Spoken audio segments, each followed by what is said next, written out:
Study 1. Sunday after Christmas, January 5, 2025.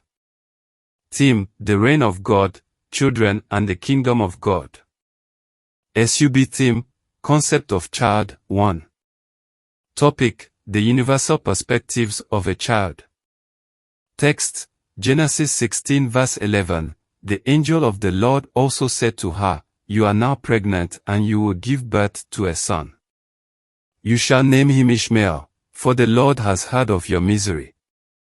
Genesis 21 verse 8. The child grew and was weaned, and on the day Isaac was weaned, Abraham held a great feast. 1 Psalm 1, 20-27. Wherefore it came to pass, when the time was come about after Hannah had conceived, that she bare a son, and called his name Samuel, saying, Because I have asked him of the Lord.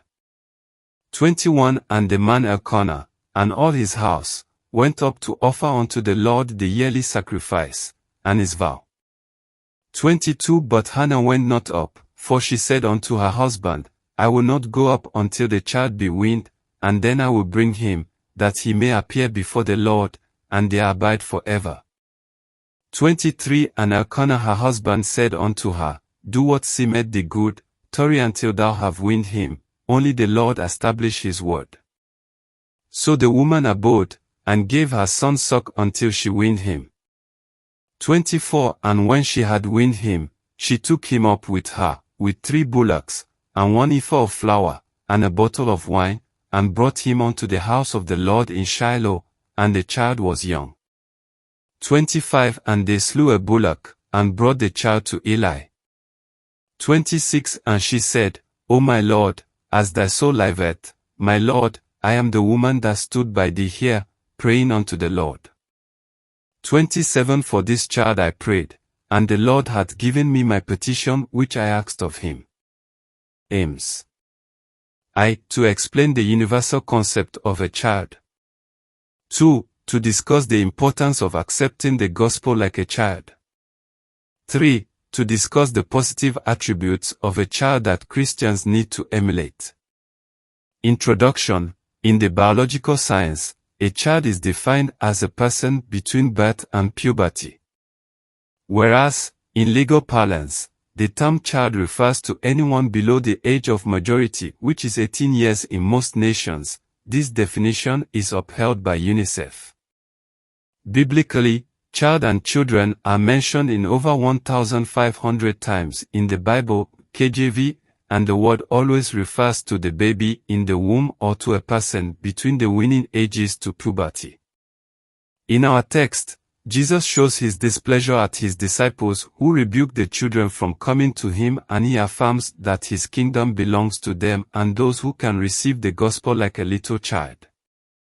The child has always found a place in the literary imagination, both as a character in his or her own right and as a representation of all the qualities associated with childhood: innocence, humility, simplicity, purity, receptivity, freshness, emptiness, vulnerabilities, freedom, and potentiality.